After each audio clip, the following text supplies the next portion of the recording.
Sabru, Baro Tumsa, Elomo Qilxuu, Jaarraa Abbaa Gadaa, Abishee Garbaa, Hayilee Fidaa, Maannoo Mazannir, Hayila Maariyaam Gammadaa, Garasuu Dhukii, Asaffaa Shaaroo Lammii, Batar Abdii, Caalii Shonee, Oliiqaa Dingilii fi Haleluu hundeessaa ijjeessise uunnamis ijjeesse qallabaa yookaan nyaachisaa jira jechuudhaani shira mootummaa kana dubbachuun isaa ni yaadatama. Hacaaluu hundeessaa ajjeesu walittu qabatee namni jechuun shakkamoo ka bakka sanii jiru takkallee wata qintane ammoo warri nagayaa ka Oromoo ka akka Jawaar Mohammad Baqqalaa Garbaa faati mana hidhaattu ammallee dararamaa jiranii hayyuu fi beekaa fi gootnii qabsoo Oromoo Jawaar Mohammad haa jedhamee ji'a 6 guutuu fi guyyaan tokko qofti akka inni hafu Kabe kamu daawwattoota keenya jalatamoo fi kabajamoo yaadannoo Hacaaluu kan eegi hagas jenneen duddubattu amma gara oduu keenya kasaatii kana gaggabaabsine isin biraan geenne oduu bal'oo ammoo sa'aatota muraasan dubattu ka isin biraan gahuu deemnu tahuu isinitti himna. Jaal Marroo yookaan ammoo ka maqaan dhaloota isaa Kumsaa Dirribaa jedhamu ijjeesnee jirra jechuudhaani mootummaa Itoophiyaa yookaan ammoo mootummaa Biltsiginnaatiin maddeen walittuu qabatanii kalee lafa dhiitaa oolanii odeeffannoon sun jechuun dhugaa tahuu isaa wanni mirkaneessin jiru Jaal Marroon kun namaa miti yeroo hagam du'a Jaal Marroon hafuura yeroo hagam qabama Jaal Marroon kun maali wanni isaa jedhamee haasawamaa ture. Kalee Jaal Marroo ejjeesne yookaan ammoo Kumsaa Dirribaa ejjeesne warri jedhu abbaa fi haadhi isallee dararaa jiraachuu qabanii manguddoota umri 70 olii makiina 8 fuudhanii bakka namni hin beekne geessanii haadhi isaa guyyaa meeqeegi hidhaniin dubattu gadhiisanii abbaan isaa ammallee bakki inni jiru yookaan ammoo haali isaa hin beekamu jechuudhaani obboleessi Jaal Marroo Sisaa Dirribaa barreessuu isaa dubbii kan waaqaaf dhiisna jechuu isaa isin biraan geenne turre Sisaahin kunuyyuu sababa obboleessi Jaal Marroo tahee fi yuunivarsiitii Haramaayaa bakka barsiisurraa yeroo hedduu akka hidhamee gabaasne turre. Jaal Marroo kalee jechuun qabne ijjeesne jedhamu har'a ammoo Jaal Marroo fida Jaal Marroon eessa jira jechuudhaani suuraa waraanii Abiyyi viidiyoodha. Viidiyoo waraanii Abiyyi ijoollee dargaggeeyyii yookaan ammoo ijoollee qeerroo lafirra akka bofaa garaan loosu lafirra garaan loosaa dudda isaanii hudduu isaanii miila tafirra tumu ka'uuleedhaan akka jechuun akka horiitti tumanii viidiyoon sun bahee jira karaa miidiyaa hawaasummaatiin viidiyoon sun akka malee mataa jechuun mataa falmii marii uume akkasitti deemaa jira.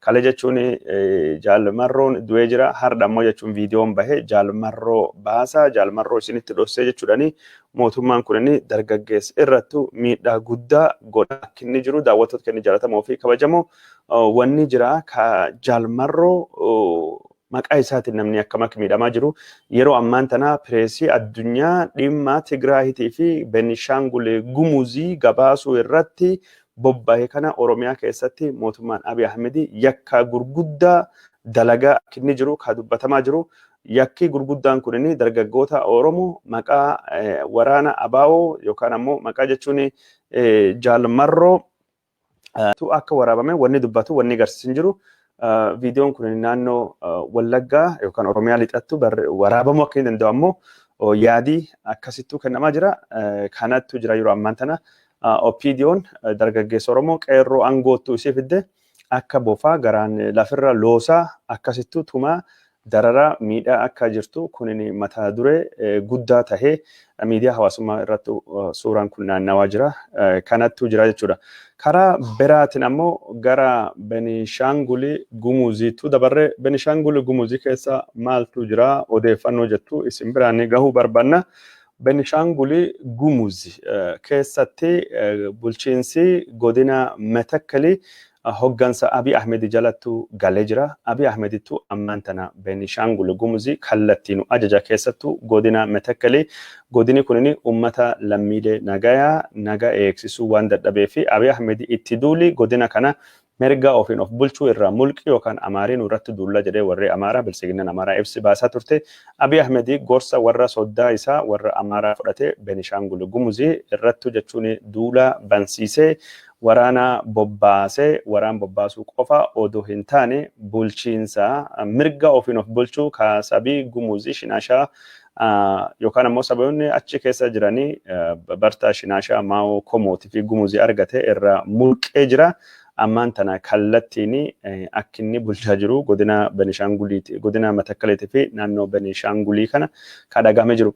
Karaa biraatiin ammoo mirga ofiin of bulchuu Benishangulii mootummaan federaalii fudhachuu qaba akka jedhu warra Amaaraa qofa miti. Warri maqaa tokkoo fi Itoophiyaas ija tokko laaluu qabu kan dhaabbachuu qabu. Akka komishinii mirgoota ilmaan namaa Itoophiyaa obbo Daani'el Baqqalee fa'aatii hundinuu yaada kana dhiyeessa yaada kana deeggaraa turanii isa qofa odoo hin taane pirezidaantiin Itoophiyaalleen adda Saalawarq Zawudee hundi isaanii yaada kan deeggaraa jiranii Abiy Silawaanii warri soddaa jedhu birin darbu Benishangul Gumzi mirga ofiin of bulchuu ka uummata naannoo sanii ammaan tana sarbaa akka inni jiru kadhagamaa jiru. Odeeffannoo biraatiin ammoo warra Abiy Ahmedii riphee loltoota Benishangulii gargaartan jedhee hidhe.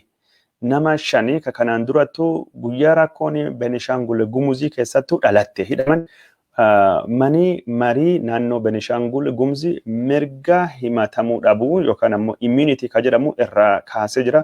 Warri kunniin aangoo qabeeyyii gurguddoo naannoo Benishangul Gumuziiti.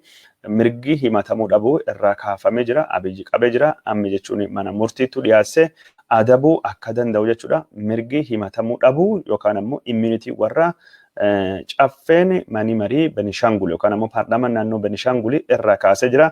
Himatamuu deemanii warri kun jechuun guyyaa jalqaba rakkoonii godina Matakkal aanaa Buleenii ganda Boqqojjii keessattuu dhalatteen dubattuu warra qabame warri kun amma qabamanii mirgi himatamuu dhabuu yookaan ammoo mirgi jechuun aangoo kabirmadummaa uummata Benishangul irraa kennamuufi hogganaan tokko hidhamu ka jedhu sun irraa mulqame yookaan irraa kaafame akka hidhamuu danda'u kadhagamee jiru.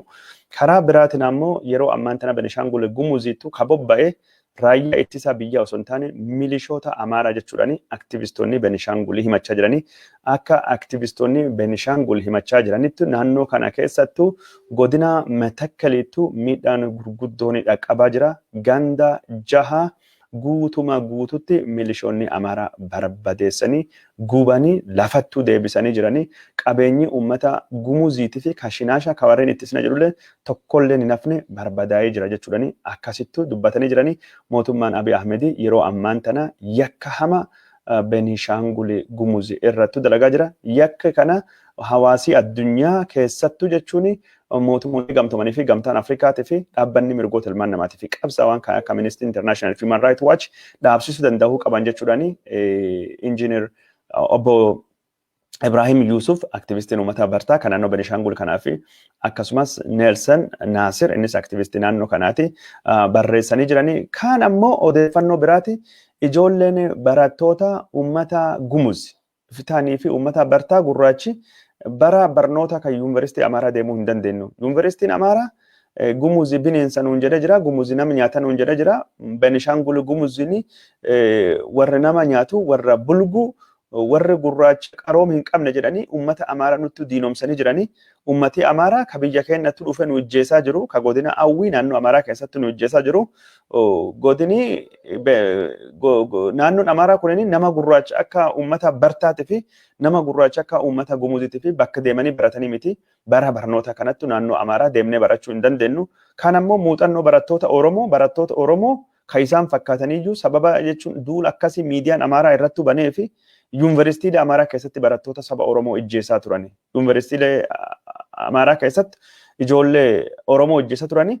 Amma ijoolleen naannoo Benishangul Gumuz, ijoolleen Bartaa, ijoolleen Gumuz, ijoolleen Maao, ijoolleen Komoo, ijoolleen gurraachi nama gurraacha fi naannoon Amaaraa hin taatu. Naannoon kun naannoo sirna apartheid bifaadhaani namni gurraachi bulgu nama nyaata jechaa jiranii. Bara barnoota kana Benishangul Gumuz irraa barattoonni naannoo Amaaraa yuunivarsiitii Dasee, yuunivarsiitii Waldiyaa, yuunivarsiitii Bahar Dar, yuunivarsiitii Gondar, yuunivarsiitii illee naannoo Amaaraa keessa jiran Dabra Biraan deemuu hin dandeenyu jechaa jiranii. Naannoo Amaaraa deemuu jechuun Benishangul Gumuz irraa murtii du'aa fudhachuudha. Murtii du'aa fudhattee du'aaf qophaa'uudha. Ijoolleen keenya achi deemtee du'uu hin barbaaddu, maatiinis hin deemini, ijoolleenis deemne lubbuu kennaa fi wabiin hin jiru. Amaarii dhufee qa'ee keenya nu ijjeesaa jira, qa'ee keenya nu galaafachaa jira. Isin asin jirtanii biitii keessan suudanii, isin shaanqillaa, isin garbicha warra nama nyaatu bulguudhaan nuun jedhanii.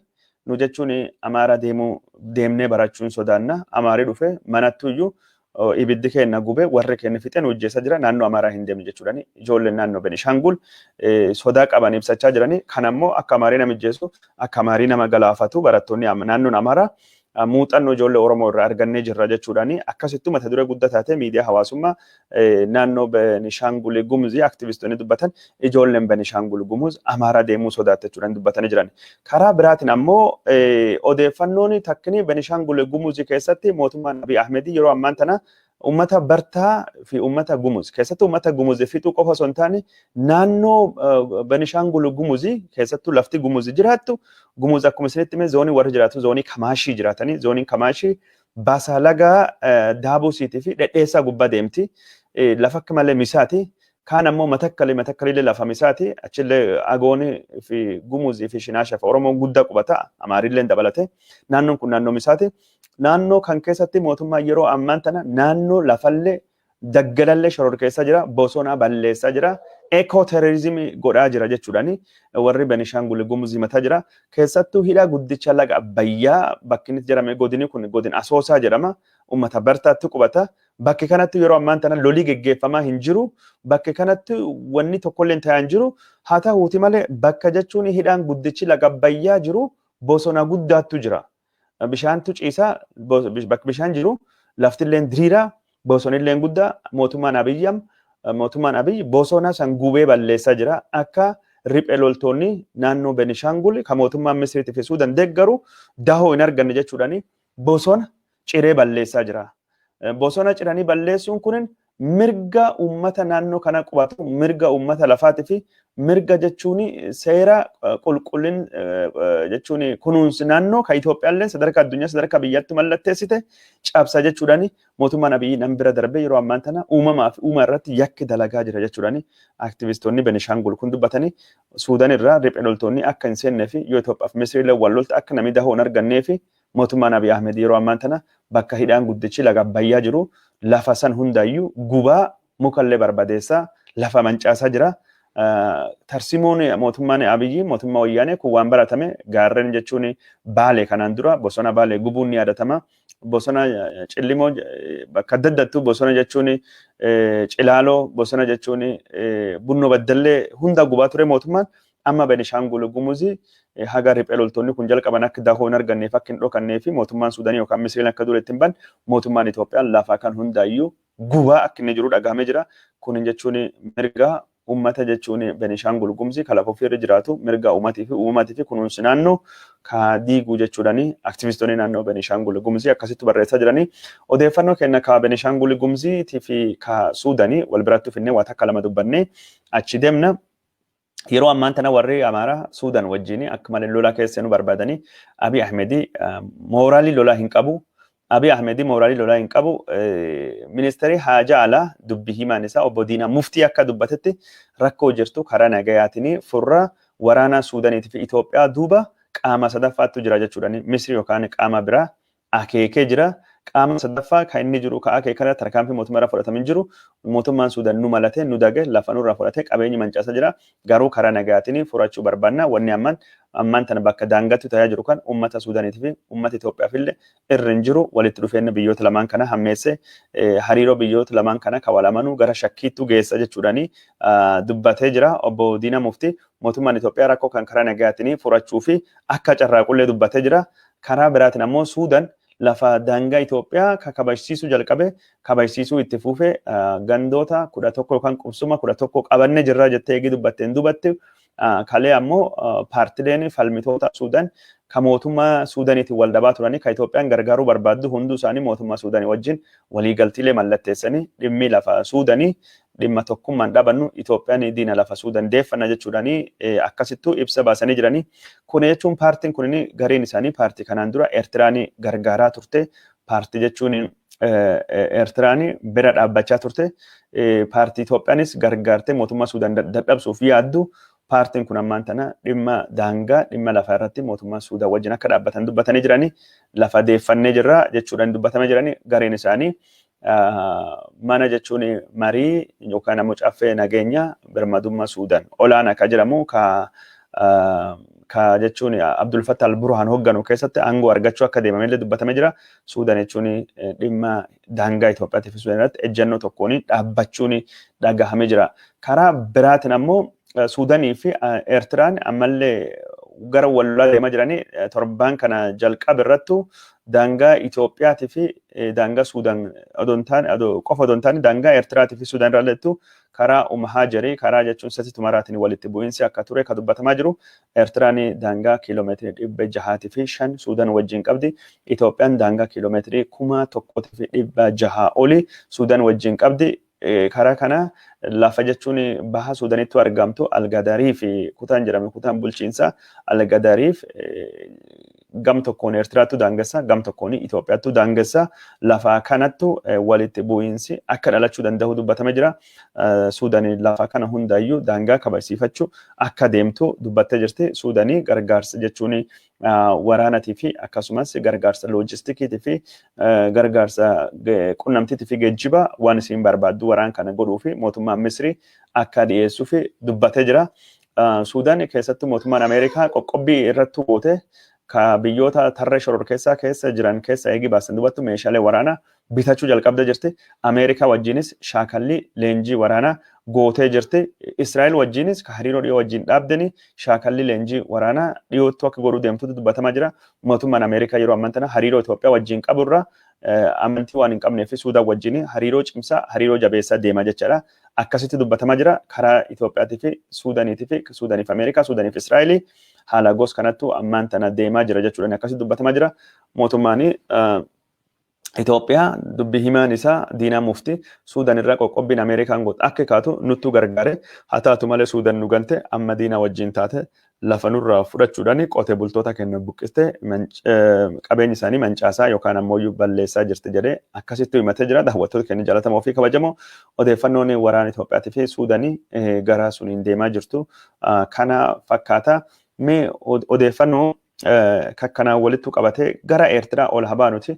Eertiraan maaltu jirti? Eertiraan waraana Tigraay keessatti bobba'u BBC'n mirkaneeffatee jira. Eertiraan seera kabachiisuu fi odoo hin taane wanni isin achi jirtu walamaaf jechuudhaan BBC'n barreessa jira. Akka BBC'n jedhutti tokkoffaan kanaan dura ka Eertiraadhaan Isaayyaas waldhabe maatiillee fira isaaf kafoonillee ta'uu danda'a.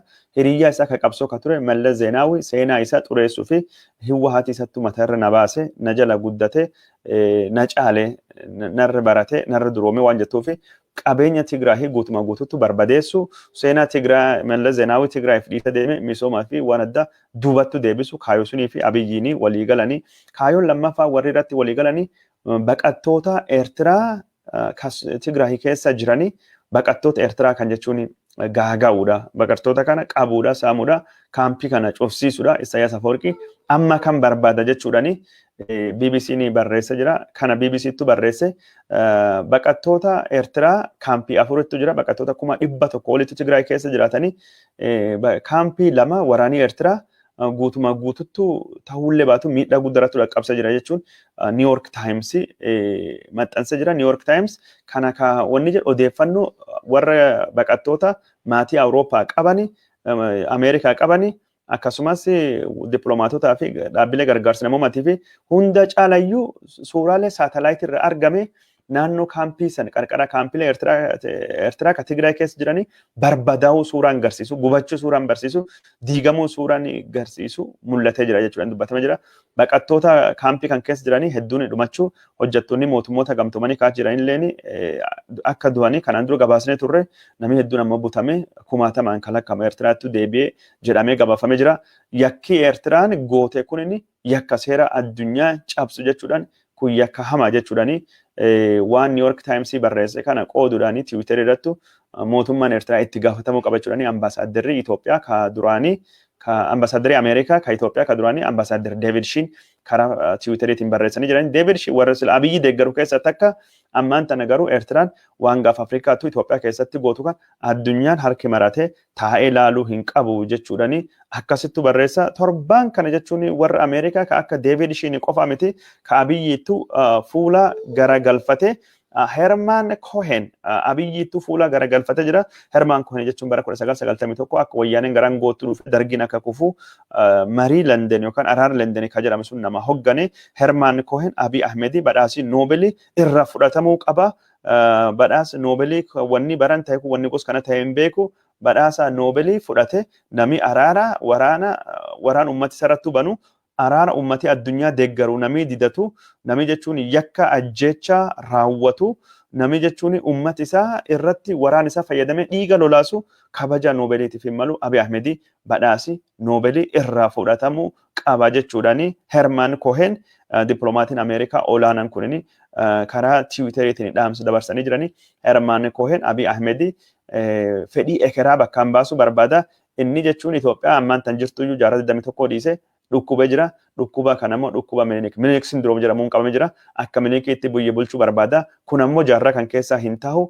Abiy Ahmed sirna nafxanyaa dhaadessa. Sirna nafxanyaa ka Itoophiyaa diiguu sabaaf sablammii waan jibbite jedhee kanaan dura karaa Tiwiiteriitiin barreessuun isa ni yaadatama. Waldaan Oromoo Ollaa jedhamu tokko marii qopheessan gubbaaletti yaada kan dhiyeessee ture. Herman Cohen akka sabiyyi irrattu ka'ee jira. Herman Cohen osoo hin taane qofa osoo hin taane deeggara Abiy jedhamee kan yaadamu mootummaa Ameerikaa keessaa Tebor Naajii nama jedhamu itti gaafa ministeera haajaa alaa Ameerikaatu itti gaafatama. Itti aanaa dhimma Afrikaa Abiy Ahmed yeroo ammaan tana pirees irratti Itoophiyaan duula bantee jirti. Kun jechuun callisnee waan laallu miti. Dimookiraasiin akka dagaaguu fi pireesiin barbaachisaa jechuudhaani hidhamuu gaazexeessaa Reuters Kumaraa Gammachuu akka yaaddesse dubbatee jira. Abiy Ahmed irrattu sagaleen warroota lixaa kakayanii babal'achaa dhufu asumaanii akeekuu barbaanna. Daawwattoota keenya jaallatamoo fi kabajamoo kanattu jira. Odeeffannoo biraa akka isin biraan gahuu deemnuun ammoo hogganaan warra naannoo hogganaan dhaabbata fayyaa addunyaa namni Tigraay ka addunyaa kan keessatti ammaan tan aangoo guddaa qabu Dr. Tewodiroos Adhanom dubbatee jira. Tewodiroos Adhanom akka dubbatetti yookaan ammoo akka jedhetti barii 2020 anaa fi barakki malee dhukkubsaati barakki malee miidhaan hedduun natti dhagayamu koovidii qofa miti koovidii alatti yeroo ammaan tana waa hedduutu natti dhagama biyyiti Itoophiyaa balaa keessa jirti raafama siyaasaa keessa jirti naannoon ani keessa dhaladhee keessa dhufe naannoo Tigraay jedhamti kaaba Itoophiyaatti argamti yeroo ammaan tana waraanii keessatti gaggeeffama haalii waraanaa kun hammaachaa jira barri 2020 anaa fi bara dhukkubbii addaati koovidiin dhukkubbii ta'ee jiru dhukkubbiin addaa biyyiti kiyyini lafti diigama naga dhabaa waan jirtuuf jedhee dubbatee jira akka inni dubbatutti naannoo Tigraay kan keessatti waraanatu gaggeeffamaa ture gaggeeffamaallee jira waraana kanaanii warri fira kiyya obboleessi kiyya diqqa dabalate eessa akka jiru hin beeku jechuudhaan dubbatee jira haga sundaayyuu na yaaddessa wanni kunini waraanii jechuun achitti godhama hammaachaa jira biyyiti kiyya jechuun ammaan tana haalii isii yaaddessaadha jechuudhaan dubbatee jira waraanii na yaaddessa koovidiin na yaaddessa obboleeyyan kiyya ka Tigraay jirtu firii dhabamuun na yaaddessa intal xiqqoo akaakuu ta'uuf qaba sunillee ni yaaddessa garuu yoo intala xiqqoo san of biratti arge ijisii ilaalu sun ammoo abdii naa kenna jedhee dubbatee jira jechuun Tewodiroos Adhanom kanaan durattu waan ta'e hundaafiyyuu harka keessa qabdaa jedhamee ka himatamee himati sunini kijiba jechuudhaan dubbatee jira hogganaa waraana Itoophiyaa Biraanuu Juullaa Galalchaa namni ammaan tana juntaa duuba jiru ka gargaaraa jiru ka gargaarsa warra argamsiisaa jiru ka Itoophiyaa irratti sakka yakka jechuun biyya ganuu qopheessee yookaan geggeessaa jiru ka biyya Arabaa wajjin taa'ee mari'ate gargaarsa dippiloomaasiitii fi meeshaa warra Hiwaatiitiif argachuu barbaadu Tewodiroos Adhanom jedhee himatee jira. Tewodiroos Adhanom angaree tokkollee waliin hin jiru an dhugaa wajjin jira waraana jechuun miidhaa isa beeka waraan hin deeggaruu jedhee dubbatee jira. Tewodiroos Adhanom ministeera haajaa alaa Itoophiyaa ture. Sunin duratti ministeera fayyaa Itoophiyaa ture ammaan tana haali jechuun dhukkuba COVID-19 yookaan ammoo COVID-19 fi dhukkubi jechuun waraanii naannoo Tigraayitti gaggeeffamaa jiru akka malee akka isa yaaddessee dubbatee jira. Karaa kanaanii wanni naannoo Tigraay keessattuu deemaa jiru kan akka tahee ka dubbatamaa jiru. Karaa biraatiin ammoo odeessa karaa biraatiin naannoo Tigraay keessattuu gargaarsa kennuun akka malee rakkisaa akka ta'e dhaabbileen fayyaa ammallee dubbachaa jiranii mootummaan Abiy Ahmed waraanii dhaabbate jirullee gargaarsa dhaqqabsuun rakkisa jechuudhaan dubbatanii jiranii. Warra gargaarsa dhaqqabsuun rakkisa jiran keessa warra dhaabbata mirga baqattootaatiif falmanii kan mootummoota gamtoomanii kaampii baqattoota Eertiraa kan baqattoota 100,000 ol qabdu lama keessattuu gargaarsa kennuu hin dandeenye waraana Itoophiyaa karaa cufee yoo achi deemnu haleella nurratti bana gargaarsa namoomaa baqattoota Eertiraaf iyyuu dhaqqabsuu hin dandeenye jechuudhaan dubbatanii jiranii kun sila bakka to'annoo mootummoota gamtoomanii jala jiraachuu qabdu. Kaampii warri bulchuu gargaarsi dhiyeessuun akka hin danda'amne kan dubbatamaa jiru naannoo Tigraay ijoollee gargaarsi barbaada daa'imman gargaarsi dhiyeessuu hin dandeenye jechuudhaan dhaabbanni jechuun mootummoota gamtoomanii kan mirga daa'immaniitiif falmu UNICEF dubbatee jira baqattoota 45,000 gara Suudaaniitti baqate ummati 900 biyya keessattuu yookaan Tigraay keessattuu buqqa'ee jira ummata suni gargaarsa dhaqqabsuun akka malee rakkisaa akka ta'e dhaabbanni jechuun mirgoota ummata buqqa'aniitiif dubbachaa jiranii karaa kanaan kanattu jira baqattoonni gara Suudaaniitti baqatanii gad deebi'uun barbaannu du'a jalaa miliqnee dhufne du'a deebi'uun feena jechuudhaani tattaaffii gara Itoophiyaatti deebisuu fi carraaqamu didatanii jiran jechuudha Reuters gabaasa jira karaa biraatiin ammoo Ministeerri Haajaa Alaa Itoophiyaa dubbii himaan isaa obbo Diinaa Muftii miidiyaan addunyaa ammallee duula maqaballeessaa Itoophiyaatti banaa jiranii waan waraana naannoo Tigraay lafa tasgabbeessaa jirru Abiy Ahmed Tigraay deemee daawwatee hin gabaasne kan jechuun Abiy Ahmed Tigraay deemee kan inni nagaa buusee mo'adhe jedhu miidiyaan addunyaa gabaasuu dhabu akka malee isa aarse haamilee isaa tuqe maaliif dhimmi kan dhimmi hin goone mata duree hin goone jedhee dubbii himtuu isaa Billene Suyyuumitiin barreessee jira. Namichi kun yeroo hedduu dubbatee jira. Wanni Abiy Ahmed yuunifoormii waraanaa keewwate Maqalee deemee jedhamu sun akka malee gabaafamuu dhabuun Abiy aarsee jira. Abiy Ahmed jechuun ifa deebisee jira, elektiriikii deebisee jira, bishaan deebisee jira, baankii deebisee jira, sararri xayyaaraa Itoophiyaa balalii jalqabee jira. Kun gabaafamaa hin jiru. Oduu kijibaa baqattoonni akkas ta'anii maali akkas ta'anii warri Itoophiyaa diiguu barbaadutti waan kan duuba jira jechuudhaani pireesii addunyaa duula nutti banee jedhee dubbatee jira. Diinaa Muftii xiqqoolee fooyya'aa jiraatu garuu ammallee duuli sun nutti jira jedhee itti gaafatamaan dhimma dimookiraasummaa kan mootummaa Itoophiyaa gorsaan Zaadiq Abraha akkasitti dubbatee jira. Ambaasaaddarri Itoophiyaa kan New York jiru namni maqaan isaa jechuun Taayyee Asqeesillaasee nama Amaaraati. Innis akkas jedhee jira. Abiy Ahmed mataan isaa duulattu nutti jira. Duula maqaballeessitti nutti jira. Itoophiyaan maallaqaan birmadummaa isii hin dabarsu beeffattu maallaqaan nun sobina jedhee Tiwiiterii isaa irratti barreessee jira. Duula gos kanatti nutti geggeeffamaa jira jechuudhaan dubbachaa jiranii. Torbaan kana keessattu gaazexeessota Reuters lama tokko ka footoo kaasu Kumara Gammachuu hidhamee hagamma himatii irratti hin banamne maatii isaarraa butameeti ka geeffame nama 10dhaan. Kaan ammoo jechuun footoo kaasa Reuters ka biraati xiqqeessaa namara gaazexeessaa Reuters ka biraati innis tumame mudda guyyaa 16 poolisii Itoophiyaa lamaan akka malee tumame miidhaa irra qabachuudhaan Reuters gabaasee jira. Gaazexeessaan Reuters yookaan ammoo odeeffataan Reuters kan magaalaa Finfinnee kan Itoophiyaa hojii irra ari'amee jira. Kanattuu jira Itoophiyaa keessatti yeroo ammaa tana mirgi pireesii akka malee rakkisaa jechuudhaan dhaabbanni mirgoota pireesiitiif falmu CPJ'n gabaasu isin biraan gahuun ni yaadatama.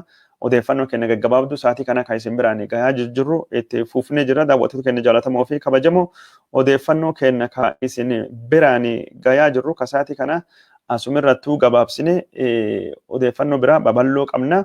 Waa'ee dhukkuba koronaa vaayirasiitu jira. Waan jechuun waraana Suudaaniitii fi Benishaangulillee odeeffannoo dabalataa akka qabnutu jira. Sunillee isin biraan gahuu deemna. Naannoo Tigraay keessatti waan deemaa jira. Baankiin tajaajila jalqabee jira jedhame. Tajaajilli baankii sun cufamee jira. Sararri xayyaaraa tajaajila jalqabee jira jedhamee gabaafame sunis deebi'ee cufamee jira. Haala nagayaatii fi lola kan naannoo san keessa deemaa jiru. Sasaa Birruu, Baaroo Tumsaa, Elomoo Qilxuu, Jaarraa Abbaa Gadaa, Abishee Garbaa, Hayilee Fidaa, Maannoo Mazannir, Hayila Maariyaam Gammadaa, Garasuu Dhukii, Asaffaa Shaaroo Namni, Batar Abdii, Caalii Shonee, Olii Qaadingilaa.